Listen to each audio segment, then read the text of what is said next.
ओम classes में सभी बच्चों का स्वागत है। हम विद्युत धारा चैप्टर पढ़ रहे थे। कल हम पढ़े थे ओम का नियम।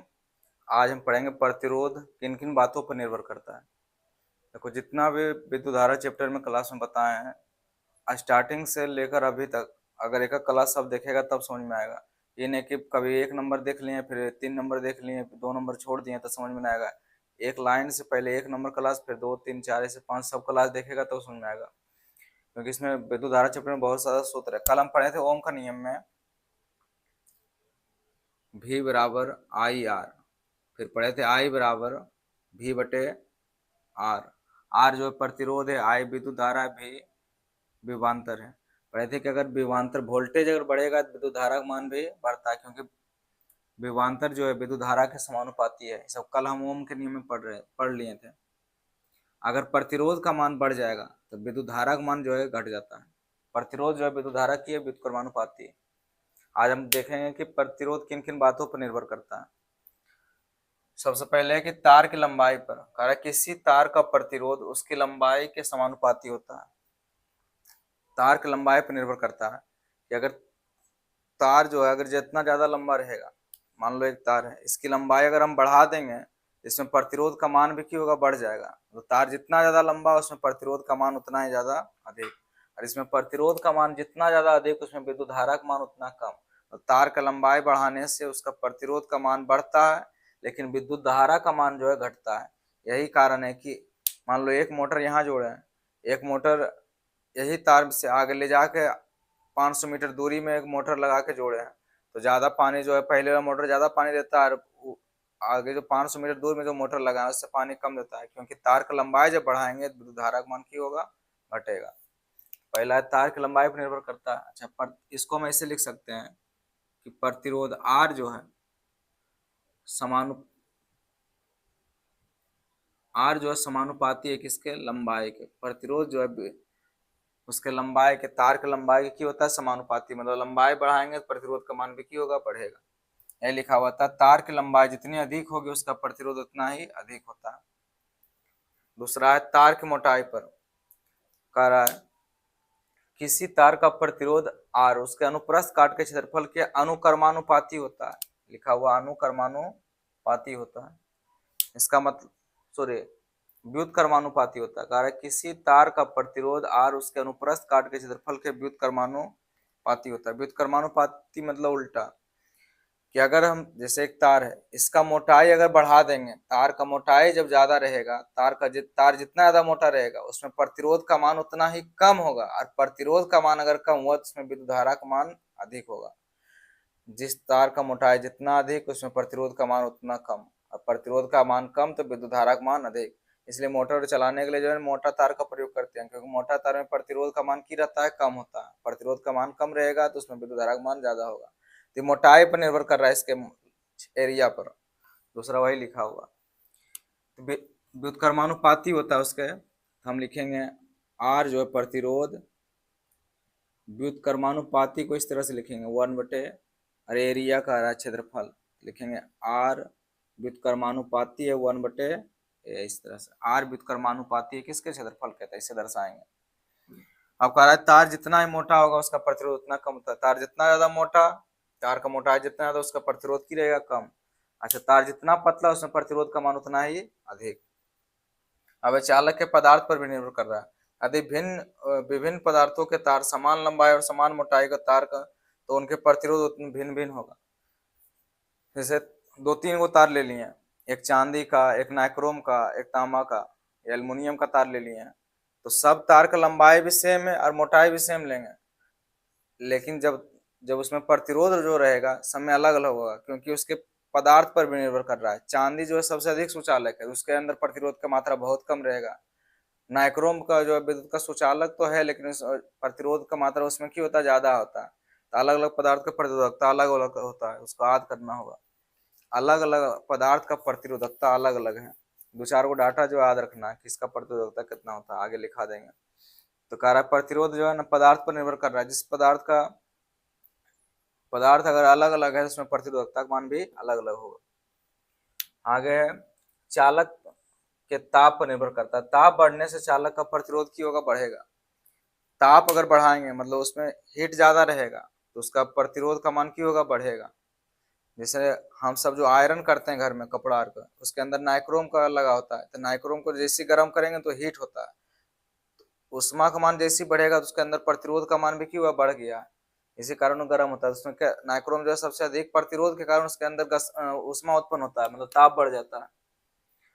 तो जिसका प्रतिरोध, जिसमें ताप बढ़ेगा उसका प्रतिरोध भी क्यों होता है, बढ़ता है। याद रखना है, ताप बढ़ाएंगे तो प्रतिरोध बढ़ेगा। चार को जो है प्रतिरोध का चार बात पर निर्भर करता है। पहला कौन सी, तार की मोटाई पर। अगर तार का मोटाई बढ़ाएंगे तो प्रतिरोध का मान भी बढ़ेगा। सॉरी, तार का लंबाई पर, तार का लंबाई अगर बढ़ाएंगे तो उसका प्रतिरोध का मान भी बढ़ेगा। लेकिन तार का मोटाई अगर बढ़ा देंगे, तार जितना ज्यादा मोटा रहेगा उसमें प्रतिरोध का मान कम होगा। याद रखना है, तार का मोटाई अगर बढ़ाएंगे उसमें प्रतिरोध का मान क्या होगा, कम होगा। अब एक पदार्थ चालक पदार्थ पर निर्भर करता है। किस पदार्थ का तार है, जैसे चांदी के ले रहे हैं उसमें प्रतिरोध का मान क्या होगा, नाइक्रोम का ले रहे हैं उसमें प्रतिरोध का मान अधिक होगा। चांदी में कम रहेगा, नाइक्रोम में अधिक। तो पदार्थ पर निर्भर करेगा। अगर समान लंबाई और समान मोटाई का तार लिए हैं तो उसके पदार्थ पर निर्भर करेगा किस पदार्थ का तार है। और चौथा है कौन सी, चालक के ताप पर। अगर ताप बढ़ाएंगे तो प्रतिरोध का मान भी बढ़ेगा। चारों चीज याद रखना है। अब इससे देखो एक सूत्र बनेगा, कह रहा है कि आर समानुपाती है लंबाई के, और आर व्युत्क्रम प्रतिरोध जो है व्युत्क्रमानुपाती है किसका, क्षेत्रफल का। तो हम इसको इस तरह से लिखेंगे, आर जो है प्रतिरोध लंबाई के तो समानुपाती है लेकिन उसके क्षेत्रफल का की है व्युत्क्रमानुपाती। तो आर जब बराबर लिखेंगे तो यहाँ हो जाएगा आर बराबर रो इंटू एल बटे ए। याद रखना है, आर बराबर हो जाएगा रो इंटू एल बटे ए। इसे रो पढ़ेंगे, इसको पढ़ते हैं रो। आर बराबर हो जाएगा रो इंटू एल बटे ए, जहाँ एल कौन सी है, तार की लंबाई, ए कौन सी है, उसका मोटाई, तार का मोटाई। आर तो प्रतिरोध को दर्शा रहा है, रो दर्शाता है प्रतिरोधकता को, रो की दर्शाता है प्रतिरोधकता, यहाँ लिख दिए हैं। यह कौन सी रो, कल हम पढ़े थे आर बराबर, कल हम पढ़े थे आर बराबर होता है भी बटे आई। कल हम पढ़े थे आर बराबर होता है भी बटे आई, ओम के नियम से, या प्रतिरोध जब पढ़े थे। तो यहाँ पढ़ेंगे कि आर बराबर होता है रो इंटू एल बटे, दोनों सूत्र याद रखना है। यहाँ लिखे हैं जहाँ रो ताप पर तार के पदार्थ के लिए नियतांक है, इसे चालक तार के पदार्थ की प्रतिरोधकता कहते हैं। रो को क्या कहते हैं, प्रतिरोधकता। अच्छा, यहाँ से हम इस तरह से लिख सकते हैं रो बराबर, हम रो बराबर निकालेंगे, लिखेंगे रो बराबर होता है, यल यहाँ के नीचे चला आएगा, ए इसमें गुना हो जाएगा, तो हम लिखेंगे आर ए, आर से ए में गुना हो जाएगा तो आर ए बटे यल। तो प्रतिरोधकता बराबर भी एक सूत्र हो गया, रो बराबर हो गया आर ए बटे यल। यहाँ आर बराबर रो इंटू यल बटे ए, लेकिन रो बराबर प्रतिरोधकता बराबर आर ए बटे यल, प्रतिरोधकता बराबर आर ए बटे यल। याद रखना है दोनों सूत्र। अच्छा, प्रतिरोधकता का जब ऐसा मात्रक पूछेगा तो कैसे निकालेंगे, प्रतिरोधकता का ऐसा मात्रक लिखेंगे। प्रतिरोधकता का ऐसा मात्रक हो जाएगा प्रतिरोध का ऐसा मात्रक, प्रतिरोध का ऐसा मात्रक कल हम पढ़े थे ओम, अगुना एरिया, क्षेत्रफल का ऐसा मात्रक क्या होता है, मीटर स्क्वायर, यहाँ लिखेंगे मीटर स्क्वायर। अब बटे लंबाई का ऐसा मात्रक होता है मीटर, मीटर से मीटर कट जाएगा, ये हो गया ओम मीटर, ओम सॉरी ओम मीटर। प्रतिरोधकता कैसा मात्रक हो जाएगा ओम मीटर, याद रखना है।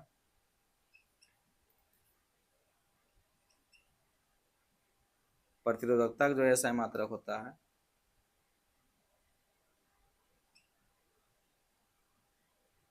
प्रतिरोधकता जो ऐसा मात्रक हो जाएगा कि हो जाएगा ओम मीटर। इसको हिंदी में भी लिख लो, ओम मीटर, ओम मीटर, इतना याद रखना। अब हम आगे बढ़ते हैं, इतना तब तक आज हम आगे देखेंगे प्रतिरोधकों को कितने समूहों में बांटा गया है। यहाँ से क्वेश्चन परीक्षा में पूछा गया 2021 में, 2021 के फर्स्ट और सेकंड दोनों शिफ्ट में पूछा गया। 6 नंबर का क्वेश्चन पूछा है दीर्घ उत्तरीय प्रश्न में, 6 नंबर का क्वेश्चन पूछा गया है, ध्यान समझना। यहाँ से प्रतिरोधों का समूह, प्रतिरोधों का दो प्रकार के समूह, एक होता है श्रेणी कर्म समूह, दूसरा होता है समांतर कर्म या पार्श्व कर्म समूहन, इसका नाम याद रखेंगे। समांतर कर्म का दूसरा नाम है पार्श्व कर्म समूहन, पहला है श्रेणी कर्म समूहन। अब श्रेणी कर्म समूहन किसे कहते हैं? तो श्रेणी कर्म संयोजन में प्रतिरोधों को इस प्रकार जोड़ा जाता है कि प्रत्येक प्रतिरोध का दूसरा सिरा, प्रत्येक प्रतिरोध का दूसरा सिरा अगले वाले प्रतिरोध के पहले सिरे से जुड़ा हो। देखो ध्यान से, ये पहला प्रतिरोध R1, ये दूसरा प्रतिरोध R2, ये तीसरा प्रतिरोध R3। नीचे हम बैटरी लगा दिए, इसे 20 से दर्शाएं। यहाँ विद्युत धारा बह रही है, इसमें बैटरी से इधर प्लस होता है, इधर माइनस, करंट इस तरह से विद्युत धारा बहेगी। और तीनों प्रतिरोध में R1, R2, R3 से होकर गुजरती, तीनों से होकर गुजरेगी। तो जब पहले जाएगी R1 में, फिर R2 में, फिर R3 में। तो वही कह रहा है कि श्रेणी कर्म को किस तरह से सजाएंगे, तो इसको लिखेंगे इस तरह श्रेणी में, मतलब पहला वाला जो सिरा है उसका पहले वाले प्रतिरोध का दूसरा सिरा, ये पहला सिरा या दूसरा सिरा, पहले प्रतिरोध का दूसरा सिरा और दूसरे प्रतिरोध का पहला सिरा एक दूसरे से जुड़ा होता है। कारण प्रत्येक प्रतिरोध का दूसरा सिरा अगले वाले प्रतिरोध के पहले सिरे से जुड़ा हो।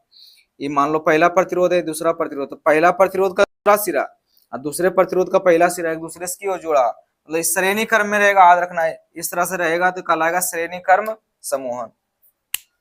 अच्छा, ए और बी जो यहाँ से प्रतिरोध जो R1 है, ये प्रतिरोध R2 है, R3 है, तो ए और बी के बीच में कुछ वोल्टेज होगा तो उसे लिखे V1 से। बी और सी के बीच में कुछ वोल्टेज होगा उसे लिखे V2 से। सी और डी के बीच में कुछ वोल्टेज होगा उसे लिखे V3 से। विद्युत धारा इसमें जब आ रही है, प्रतिरोध तीनों में विद्युत धारा का मान समान रहेगा, लेकिन वोल्टेज घट सकता है, वही लिखें। इस प्रकार के संयोजन में सभी प्रतिरोधों में एक समान धारा प्रवाहित होगा। याद रखना, श्रेणी क्रम में जो धारा प्रवाहित होती है सभी में एक समान। श्रेणी क्रम में जब धारा प्रवाहित होगी, डायरेक्ट ऑब्जेक्टिव में पूछेगा, श्रेणी क्रम में जब जोड़ेंगे विद्युत धारा का मान क्या होगा, तो तीनों में, श्रेणी क्रम में जो धारा प्रवाहित होता है तीनों प्रतिरोध में क्या होगा, एक समान होता है। अब वही यहाँ लिखेंगे, माना तीन प्रतिरोधक R1, R2, R3 जोड़े गए हैं जिनमें एक समान धारा I बह रही है। R1, R2, R3 के सिरों पर विभवांतर क्रमशः V1, V2, V3 है। तीनों के सिरे में विभवांतर कितना है, V1, V2 और V3। तो यहाँ से जो 6 नंबर का पूछा है तो निकल दे। इतना लिखने के बाद जो है इसे दर्शाव कर रहा है कि सिद्ध करेल कि कैसे समतुल्य प्रतिरोध होगा, इसका किस तरह से निकालेंगे। तो हम इसको लिखेंगे से V1 बराबर लिखेंगे, कल पढ़े थे सूत्र, V बराबर होता है IR, तो V1 बराबर हो जाएगा I इंटू R1। V1 बराबर हो गया I इंटू R1, इसे समीकरण 1 मान लेंगे। V2 बराबर हो जाएगा I इंटू R2, हो गया समीकरण 2।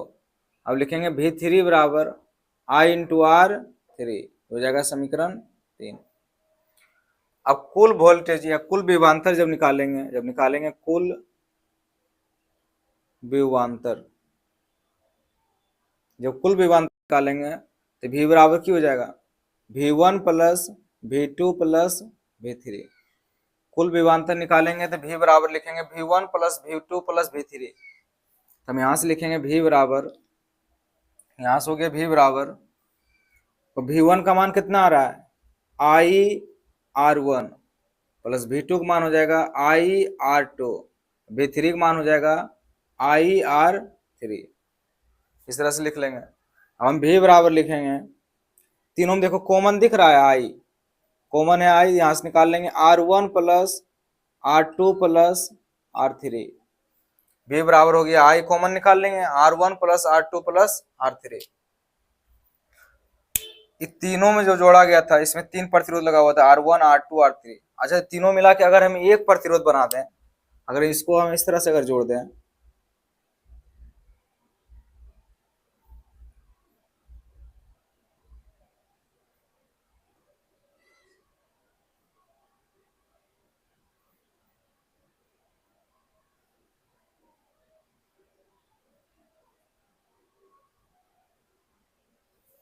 इधर हो गया माइनस, इधर हो गया प्लस, बैटरी लगा दिए, ये होगी R, इसमें विद्युत धारा जो बह रही है I। जब एक प्रतिरोध लगा देंगे तो हम लिखेंगे यहाँ, यदि R1, R2 वो R3 के स्थान पर आर प्रतिरोध हो तो, आर प्रतिरोध हो तो V बराबर हो जाता है, सूत्र कौन सी, V बराबर पढ़े थे I इंटू आर। V बराबर होता है I इंटू आर। जब R1 R2 R3 का स्थान पर सिर्फ एक प्रतिरोध, एक ही प्रतिरोध अगर रहेगा तो उसके स्थान पर हो जाएगा R। तो हम ये जो निकाले V बराबर I into R1 plus R2 plus R3, तो V की जगह पर अगर हम लिख देंगे I R, V की जगह पर लिख दिए I R, और यहां से निकाल लेंगे I R1 plus R2 plus R3। अब यहां से देखना I से I कट जाएगा, यहां से निकल गया R बराबर R1 plus R2 plus R3, R1 plus R2 plus R3, यही सूत्र है। ये सूत्र किसका है, श्रेणी कर्म समूहन का। ऐसे सिद्ध करके निकालने के लिए परीक्षा में पूछता है, 6 नंबर के पूछा गया प्रश्न। ऐसे से पूछेगा समांतर श्रेणी कर्म समूहन का सूत्र किया, तो R बराबर होता है R1 plus R2 plus R3। अच्छा, हम यहाँ पर लिख सकते हैं R यस, क्योंकि उस श्रेणी कर्म को इंग्लिश में कहते हैं सीरीज, सीरीज को यस से दर्शाते हैं, तो R यस बराबर हो जाएगा R1 plus R2 plus R3। इसका मतलब है कि तीनों अगर श्रेणी क्रम में है तो इसका कुल समतुल्य प्रतिरोध जो होता है तीनों के योगफल के बराबर होता है। पूछेगा श्रेणी क्रम में कुल समतुल्य प्रतिरोध क्या होगा, तीनों के योगफल के बराबर होता है। तो हम लिख सकते हैं, यहां लिख देते हैं, लिखेंगे श्रेणी क्रम में कुल समतुल्य प्रतिरोध सभी प्रतिरोधों के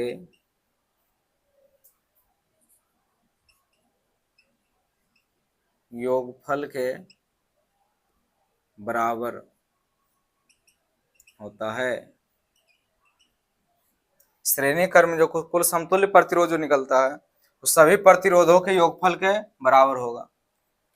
ये सिद्ध हो गया। परीक्षा में 2021 में पूछा हुआ क्वेश्चन है 6 नंबर का। यहाँ तक समझ में आ गया होगा। अब हम आगे पढ़ेंगे समांतर क्रम समूहनी भी पूछा है, एक फर्स्ट शिफ्ट में एक सेकेंड शिफ्ट में पूछा है क्रम का। चलो अब आगे देखें। जैसे यहाँ दिया हुआ कि ये R1, ये R2, दिया हुआ R3। और R1 में 5 ओम प्रतिरोध है, R2 में 5 ओम है, R3 में दिया हुआ 2 ओम। पूछेगा इसका समतुल्य प्रतिरोध का मान कितना होगा, RS का मान पूछेगा। तो सूत्र लगाएंगे, RS बराबर पढ़े थे R1 plus R2 plus R3। RS बराबर सूत्र पढ़े थे R1 plus R2 plus R3। तो यही सूत्र पर मान पुट कर देंगे। R1 का मान दिया हुआ है कितना, 5 ओम। R2 का मान दिया हुआ है 5 ओम। R3 का मान दिया हुआ है 2 ओम। तो RS समतुल्य प्रतिरोध निकल जाएगा 5 5 10 2 12 ओम। इस तरह का ऑब्जेक्टिव में क्वेश्चन आ सकता है या 2 नंबर का पूछ सकता है।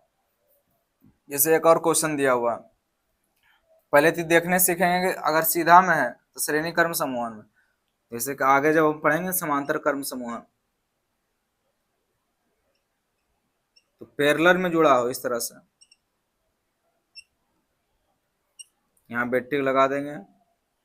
इस तरह से अगर जुड़ा रहेगा, ये हो गया R1, हो जाएगा R2, ये हो गया R3, निकाल आएगा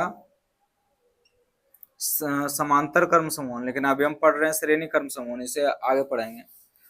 ये दिख रहा है श्रेणी क्रम में, तो इसका सूत्र लगाएंगे RS बराबर R1 प्लस R2। अच्छा, जरूरी नहीं कि R1 plus R2 plus R3, अगर 4 को लिखल रहेगा तो लिखेंगे R1 plus R2 plus R3 plus R4। 5 को रहेगा तो R1 plus R2 plus R3 plus R4 plus R5। n रहेगा तो R1 plus R2 plus R3 plus dot dot Rn तक। इसमें 2 दिया हुआ R1 प्लस R2 तो लिखेंगे R1 प्लस R2। अब RS बराबर इसका मान दिया हुआ कितना, 1.5 ओम, और इसका मान भी दिया हुआ है 1.5 ओम। यहाँ से RS का मान निकल जाएगा 1.5 कितना, 3 ओम। इसका कुल प्रतिरोध कितना हो गया, समतुल्य प्रतिरोध हो गया 3 ओम। अब हम पढ़ते हैं समांतर क्रम समूहन।